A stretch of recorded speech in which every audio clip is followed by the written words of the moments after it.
Несколько лет назад в эфире Первого российского телеканала был показан репортаж, после просмотра которого у телезрителей создалось впечатление, что абхазская власть якобы способствует незаконному отъему жилплощади у беззащитных русских людей.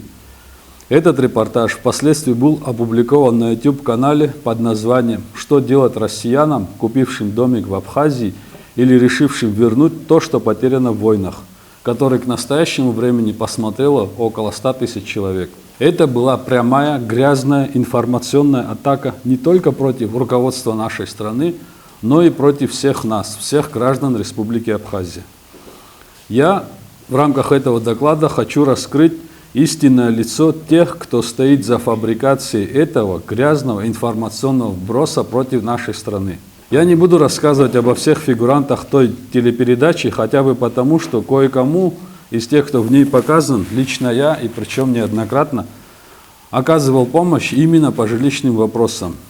Моя коллега по общественной палате Надежда Венедиктова также параллельно поддерживала и оказывала помощь в решениях подобных проблем, о чем она и дает свои комментарии в этой телепередаче. Я хочу рассказать про человека, который, и в этом я не сомневаюсь, больше всех заинтересован в организации этой провокации, о человеке, который является, если не врагом, то как минимум недоброжелателем абхазского государства. В 2019 году доктор исторических наук, профессор АГУ, академик Академии наук Абхазии Теймураз Алиевич Ачукба издал книгу «Абхазия. Геноцид абхазского народа».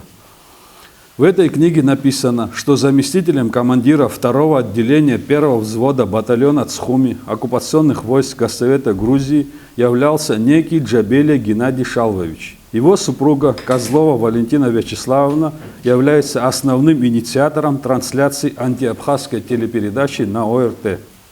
А теперь перейдем к сути дела. В 2013 году Валентина Козлова решила приобрести паспорт гражданина Республики Абхазия, чтобы в дальнейшем мошенническим путем заполучить квартиру в городе Сухум.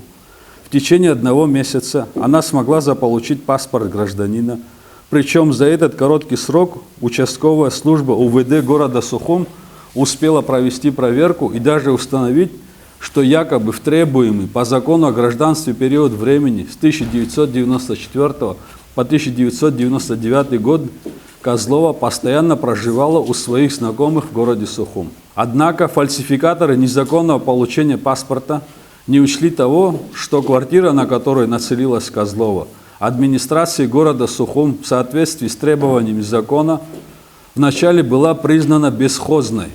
И лишь в 2006 году была выделена семье Попцава, где и отец, и сын являются ветеранами Отечественной войны народа Абхазии. Супруга главы семьи Чкадова Ира Серапионовна, заслуженный учитель Абхазии, понимая, что Козлова планирует мошенническим путем завладеть квартирой, в 2013 году обратилась в прокуратуру города Сухум на предмет проведения проверки законности получения паспорта Козловой. В ходе прокурорской проверки были выявлены следующие факты. В сентябре 1989 года Козлова Валентина зарегистрировала брак с владельцем квартиры, куда она привела в дальнейшем оператора ОРТ с Львом Егоровым. А на следующий месяц, 5 октября, она родила дочь. По логике, фамилия и отчество родившего ребенка, наверное, должно быть, как у супруга ее матери, Егорова, а отчество, наверное, должно быть Львовна. Но в свидетельстве о рождении этот ребенок записан как Джабелия Генриетта Геннадьевна. Вышеизложенное дает основание предполагать, что брак между Козловой и Егоровым очень похож на фиктивный. Далее выяснилось, что 29 сентября 1994 года отдел ЗАГС администрации города Азов Ростовской области на основании судебного решения расторгнул брак между Козловой и Егоровым. А 7 октября 1994 года Козлова Валентина Вячеславовна заключила брак с Джабелией Геннадием Шалвовичем. Даже если не рассматривать брак между Козловой и Егоровым как фиктивный, то все равно к жилплощади по адресу город Сухум, улица Кирова, дом 144, квартира 46, его бывшая супруга не может иметь никакого правового отношения. Мало того, 11 ноября 2013 года специально созданная комиссия по обеспечению законности и защите имущественных прав граждан Российской Федерации в Республике Абхазия признала притязания Валентины Козловой к данной квартире необоснованными. Прокурорское расследование вскрыло также, что Козлова, чтобы получить паспорт гражданина Республики Абхазия, сообщила официальным органам заведомо ложные сведения, а именно укрыла факт наличия у нее паспорта гражданина РФ и предъявила паспорт гражданина СССР, а также скрыла факт своей прописки в городе Азов и наличие там частной собственности. Также она скрыла от государственных органов Республики Абхазия свой развод с Егоровым и брак с другим человеком, который к тому же являлся бойцом оккупационных войск. Каким-то непонятным образом Козлова сумела убедить участковую службу УВД города Сухум в том, что когда ее малолетний ребенок ходила в школу города Азов, она якобы постоянно находилась в Абхазии. Но и в этой лжи Козлова также была изобличена.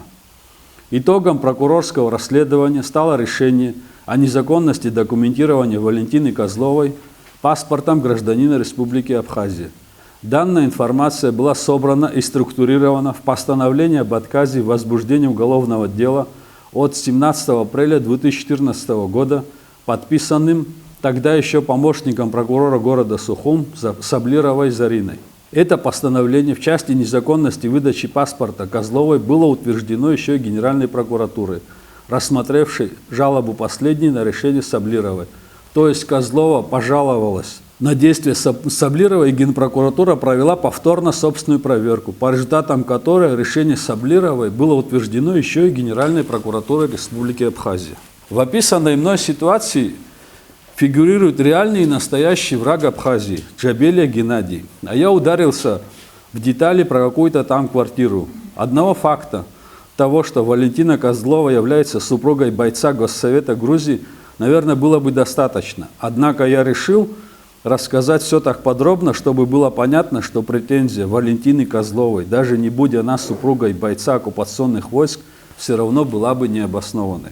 Но даже после того, как в 2014 году прокуратурой города Сухум было принято решение о признании незаконности документирования Козловой, она не прервала свою активность в Абхазии. Спустя 6 лет прокурор Управления Генеральной прокуратуры по надзору за исполнением законодательства Республики Абхазия принимает решение о необходимости документирования Козловой паспорта, о чем дает соответствующее поручение паспортному управлению МВД РА. И 7 сентября 2020 года она получает абхазский паспорт. При этом не отменено решение прокуратуры города Сухум 2014 года, согласно которому Козлова не может быть документирована паспортом гражданина Абхазии. Согласно правилам формальной логики, не может быть, что по одному и тому же вопросу было два решения, которые противоречат друг другу. Но в нашем случае это оказалось возможным. На фоне всего этого супруга и мать воинов, освобождавших нашу страну от оккупантов, гражданка Чкадова не получает поддержку генерального прокурора. Судите сами. Как можно было принимать решение по обращению к Козловой, не приняв к сведению материалы предыдущей проверки прокуратуры города Сухум? Если Генеральная прокуратура не согласна с решением Саблировой, то она должна принять решение об отмене выводов, сделанных Саблировой, и, разумеется, об этом просто обязана уведомить Чкадова, являющуюся инициатором начала проверки по факту незаконной выдачи паспорта Козловой. Пока я изучал материалы этого дела и писал доклад, я испытывал чувство нереальности происходящего. Меня постоянно не покидало чувство сопричастности к какому-то бреду и фарсу одновременно. Невозможно представить, чтобы в 1994 году из Сухума в Ростов выехала женщина с 5-летним ребенком, вышла там замуж за госсоветовского вояку и сразу же вернулась назад. А потом безвылазно проживала в Абхазии до 1999 года, как того требует закон о гражданстве. И при этом, чтобы ее дочка училась не в Сухуме, а в школах города Азов. А теперь я хочу познакомить вас с еще одним официальным документом, он здесь есть, очень уникальным, своеобразным. 4 сентября 2020 года ИО первого заместителя генпрокурора в ответе на запрос депутата парламента Лолу Рауля Валерьевича пишет следующее, цитирую. СГБ РА от 19.08.2020 года за номером 11048 сообщает, что Джабелия Геннадий Шалвович в период Отечественной войны народа Абхазии сотрудничал с грузинским оккупационным режимом. И что далее? Цитата. «Данные сведения являются разными по смыслу, так как понятие «сотрудничал» не тождественно по смыслу с участием в военных действиях». Очень интересно. Напоминаю, написанное в книге Теймураза Ачугба. Джабелия Геннадий являлся заместителем командира 2-го отделения 1-го взвода батальона Цхуми. Но согласно утверждениям первого заместителя генпрокурора, заместитель командира отделения оккупационных войск может быть не участником боевых действий, а всего лишь сотрудничавшим с оккупантами лицом. Но для меня все равно непонятно, как можно оправдывать получение паспорта гражданина Абхазии, даже супруги человека, который просто сотрудничал с оккупантами. И в этом же документе первый зам генпрокурора продолжает, цитирую, «Более того, законодательство Республики Абхазия не ущемляет права близких родственников такого рода лиц противоправными действиями их родственников». Я, может, что-то не так понял. Как я понял, я переведу эти слова вот на русский язык. Генеральная прокуратура Республики Абхазия готова защищать права близких родственников бойцов оккупационных войск. У меня такое впечатление сложилось после прочтения этих строк. В октябре этого года паспортно-визовая служба УВД города Сухум прописала Козлову ВВ в квартире, хозяева которой не давали согласия на ее прописке. После такого мне уже сложно прогнозировать, какое следующее решение будет принято в стенах Генеральной прокуратуры.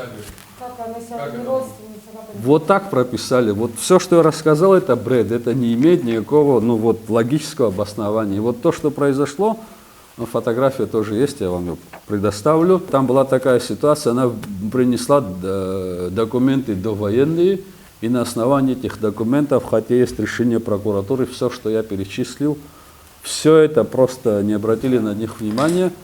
Домуправ не в курсе, никто не в курсе.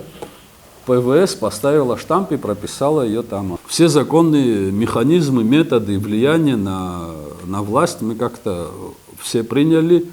Дальше мы уже упираемся в грубое нарушение законов. Я решил воспользоваться площадкой общественной палаты. Я обращаюсь к президенту страны, уважаемый Аслан Георгиевич, уважаемый гарант Конституции, прошу вас, защитите нас от произвола, чинимого Генеральной прокуратуры. Прошу вас защитить ветеранов войны и не дать оспорить результаты Отечественной войны народа 1992-1993 годов.